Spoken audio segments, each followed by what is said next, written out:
Hello friends, welcome to loop study. Loop study চ্যানেলে আপনাদের সবাইকে স্বাগত জানাই বন্ধুরা। আমি অভিষেক। আজকে যেটা আমরা করবো সেটা হচ্ছে ইংলিশ ট্রান্সলেশন। এটা 6 নম্বর ভিডিও, এটা চলছে 6th ভিডিও। তো আশা করি আপনারা এই প্রত্যেকটি ভিডিওই আপনি দেখে আসছেন যে ট্রান্সলেশনের কি কি ভিডিওগুলি রয়েছে আগেও 1 2 3 4 করে। তো এই ট্রান্সলেশন, প্রেসি এবং রিপোর্ট রাইটিং এর প্রত্যেকটি ভিডিওর লিঙ্ক কিন্তু আমি ডেসক্রিপশন বক্সে দিয়ে রেখেছি। আপনি এখন গিয়ে সেখান থেকে কিন্তু এই ভিডিওগুলো দেখে নিতে পারবেন। ঠিক আছে? এবং আরো অন্যান্য বিভিন্ন এক্সামের যে ম্যাটেরিয়ালস গুলো আছে, সেই স্টাডি ম্যাটেরিয়ালস গুলো কিন্তু সেখানে দেওয়া আছে, সেগুলো ভিডিও দেওয়া আছে, সেগুলোর লিঙ্কও আপনি সেখান থেকে দেখে ওখানে ভিডিওগুলি দেখে নিতে পারবেন।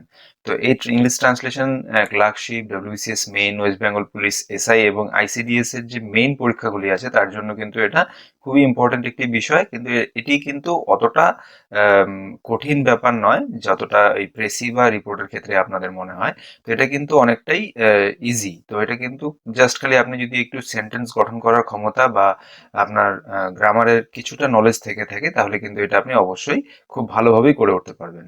তো আজকে আমরা যেটা করব সেটা হচ্ছে রবীন্দ্রনাথ চাইল্ডহুড, মানে রবীন্দ্রনাথের যে ছোটবেলা, সেই ব্যাপারে কিছু একটু প্যাসেজ রয়েছে, সেটাকে আমাদের ইংলিশে ট্রান্সলেশন করতে হবে বন্ধুরা। ঠিক আছে? তাহলে চলুন, আশা করি আপনাদের এই ভিডিওগুলি ভালো লাগছে এবং এরকম ভালো লাগলে অবশ্যই সাপোর্ট করুন এবং লাইক করুন, শেয়ার করুন, এবং ভিডিওগুলি যদি কাজের মনে হয় তাহলে অবশ্যই আপনি চ্যানেলটিকে সাবস্ক্রাইব করে নেবেন। তাহলে পরে আমারও ভালো লাগবে এবং আমি এরকম আরও ইউজফুল ভিডিও আপনাদের সামনে নিয়ে আসব। ঠিক আছে বন্ধুরা, শুরু করছি তাহলে।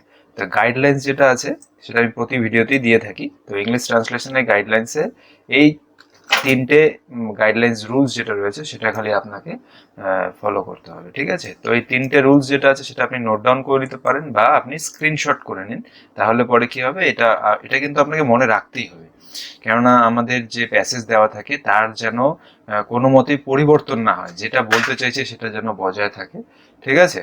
এবং আপনার যখন কোনো কিছু ট্রান্সলেট করবেন সেটা যেন শব্দ যেরকম ভাবে লেখা আছে ওয়ার্ড ফর ওয়ার্ড, মানে যেরকম ভাবে লেখা আছে সেরকম ভাবে আপনি ট্রান্সলেট করবেন তাই নয়।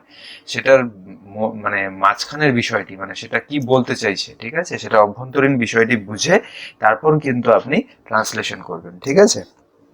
আর সেন্টেন্স যেটা আপনি গঠন করবেন ইংলিশে সেটা কিন্তু খুবই সহজসাধ্য এবং ক্লিয়ার, এবং গ্রামাটিক্যালি কারেক্ট। কথার অর্থ হচ্ছে সেটা যেন মানে কোনোভাবেই যেন সেটাতে কোনো রকম কোনো গ্রামারের কোনো ভুল না হয়। ঠিক আছে? সেটা যেন গ্রামাটিক্যালি কারেক্ট থাকে, এটা কিন্তু মাথায় রেখে চলতে হবে। তো এই তিনটে জিনিস যদি আপনি সঠিকভাবে বজায় রাখতে পারেন তাহলে ট্রান্সলেশন গঠন করা কিন্তু খুবই সহজসাধ্য হয়ে উঠবে আপনাদের ক্ষেত্রে। ঠিক আছে বন্ধুরা? তো চলুন শুরু করে দিচ্ছি। এখানে কি বলছে, translate the following passage into English. মানে এই যে প্যাসেজটি দেওয়া আছে এটাকে আমাদের ইংলিশে ট্রান্সলেট করতে হবে। তো ট্রান্সলেট করার সময় কিন্তু প্রথমে একদম পুরো প্যাসেজটিকে পড়ে তারপর ইংলিশে ট্রান্সলেশন করা যাবে না। এক এক লাইন পড়ে সেই লাইনটিকে ইংলিশে তৈরি করে তারপর আবার এক লাইন পড়তে হবে, আবার এরকম করে ইংলিশে ট্রান্সলেশন করতে হবে, আবার এক লাইন পড়তে হবে। ঠিক এভাবে করেই করতে হবে। তো এখান থেকে চলুন দেখে নিই আমরা কিভাবে করতে পারি। সেজে গুজে ঘোড়ার গাড়ি চেপে সকলে স্কুলে যায়।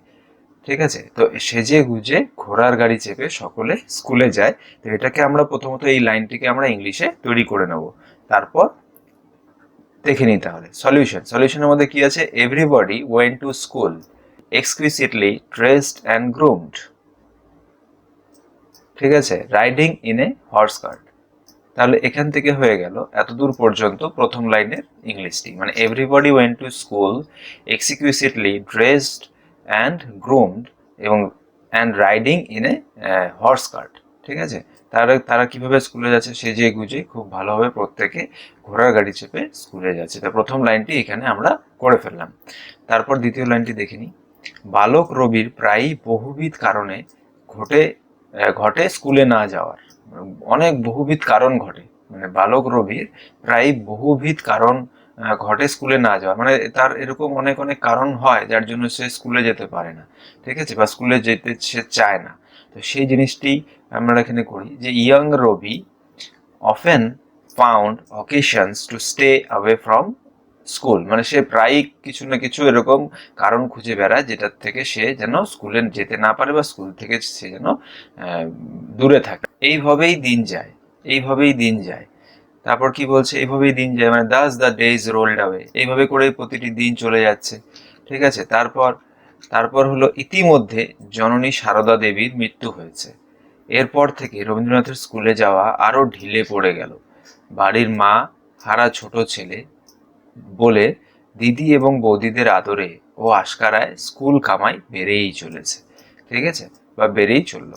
সে যেহেতু তার মা সারদা দেবীর মৃত্যুর ঘটনার পর তার স্কুলে যাওয়া আরো ঢিলেঢালা হয়ে গেল, এবং বাড়ির ছোট ছেলে এবং সবার আদরে বলে তার যেন এই কামাই আরো বেড়েই চলছে তার দিদি এবং বৌদিদের আদরে এবং আশকারায়। তো এটাকে আমরা এখন ইংরেজিতে ট্রান্সলেট করব কিভাবে। Meanwhile his mother Sarada Devi had passed away, মানে সেই সময় বা তার মধ্যেই তার মা তিনি কিন্তু মারা গেলেন বা পরলোক গমন করলেন। সিন্স দিস ইভেন্ট, সেই সময় থেকে, মানে সেই যে এই ঘটনাটা হলো তারপর থেকে Rabindranath became further slack about going to school, মানে সে কিন্তু আরো অলস বা আরো ঢিলেঢালা হয়ে পড়লো স্কুল যাওয়ার ক্ষেত্রে। He was a motherless little child in the house, so his elder sisters and sister in law petted and spoiled him. তো সে যেহেতু বাড়ির অনেক ছোট ছেলে, হ্যাঁ, এবং মা হারা ছোট ছেলে, তার জন্য তাকে কি করতো, তার যে বড় দিদিরা এবং তার বৌদিরা তাকে কিন্তু খুব বেশি আদর আশকারায় তাকে প্রায় নষ্ট করে দিচ্ছিল, ঠিক আছে, নষ্ট হয়ে যাচ্ছিল, সে স্কুলে যেতে পারছিল না। স্কুলে না গিয়ে মনের সুখে বাংলা বই বাংলা পত্রিকা যা হাতের কাছে পান পড়েন। বছর শেষে রবীন্দ্রনাথ প্রমোশন পেলেন না। তো স্কুলে না গিয়ে মনের সুখে বাংলা বই বাংলা পত্রিকা যা হাতের কাছে পান সেটা পড়েন, এবং বছর শেষে রবীন্দ্রনাথ প্রমোশন পেলেন না, মানে সে পাশ করলো না। তা সেটা আমরা দেখে নেব। While absenting himself from his classes, he read to his heart's content whatever Bengali books and periodicals he found handy, মানে তার কাছে যেটা খুব সহজসাধ্য বা তার পছন্দসই বলে মনে হতো সেরকম বাংলা বইগুলো এবং পিরিয়ডিক্যালস মানে সাপ্তাহিক কোনো পত্রিকা সে কিন্তু পড়তো। যখন সে স্কুলে যেত না সেই সময় সে এগুলো করতো। তারপর দেখে নেব পরের লাইনটি। এবং প্রমোশন পেলেন না, মানে তিনি পাশ করতে পারলেন না, সেটাকেও আমরা আবার করে নেব। At the end of the year Rabindranath was not promoted to the class next class, মানে বছর শেষে রবীন্দ্রনাথ কিন্তু সেই নেক্সট ক্লাসে কিন্তু আর প্রমোশন পেল না বা পাশ করলো না। তারপর প্রিপারেটরি এন্ট্রান্স ক্লাস বা 5th ইয়ার পর্যন্ত তিনি পড়েন। বোধহয় ক্লাসে না ওঠায় স্কুল যাওয়া বন্ধ হয়ে যায়, মানে ক্লাসে পাস না করার জন্য বোধহয় তার স্কুল যাওয়াটি বন্ধ হয়ে যায়। He read up to the preparatory entrance class or the 5th year, perhaps he gave up going to school since he was not promoted. ঠিক আছে, তাহলে বোধহয় এর জন্যই সে স্কুলে যাওয়া বন্ধ হয়ে গেল, যেহেতু সে সেখানে পাশ করতে পারেনি সেই ক্লাসে, বা সেই ক্লাসে তাকে পাশ করানো হয়নি, বা সে স্কুল নেওয়ার জন্য পাশ করতে না যাওয়ার জন্য ক্লাস করতে পারেনি। তো এইভাবে করে কিন্তু দেখুন আমরা এই ট্রান্সলেশনটি পুরো কমপ্লিট করলাম। তো ঠিক এভাবে করেই কিন্তু আপনাদের পরীক্ষার হলেও এই ট্রান্সলেশনগুলো কমপ্লিট করতে হবে, এবং ট্রান্সলেশন কিন্তু বাড়িতে বসে আপনাকে প্র্যাকটিস করে যান বন্ধুরা, এবং এরকম কন্টিনিউ প্র্যাকটিস করতে থাকলে কিন্তু আপনি এই ছোট ট্রান্সলেশন বা বড় ট্রান্সলেশন যে কোনো ট্রান্সলেশনই কিন্তু আপনি খুব সহজ সরলভাবেই করতে পারবেন। এবং ওয়ার্ড স্টকটাকে আপনাকে একটু বাড়াতে হবে, মানে কত রকমের ভালো ওয়ার্ড আমি ব্যবহার করতে পারবো জিনিসটির মান বাড়ানোর জন্য, যেটা আপনি লিখবেন সেটার জন্য মানটা বৃদ্ধি পায়, তাহলে আপনার মার্কসটাও বৃদ্ধি পাবে, কারণ এভারেজ লিখলে সব এভারেজ নাম্বারের মতন আসবে। তাই ওয়ার্ড স্টকটাকে বাড়াতে হবে আপনাদের, এবং লেখার ধরনটাকে একটু ইমপ্রুভ করে লিখতে হবে, ভালো করে লিখতে হবে, ঠিক আছে। তো আশা করি বন্ধুরা যে পুরো ভিডিওটি দেখে আপনাদের আশা করি ভালো লেগেছে।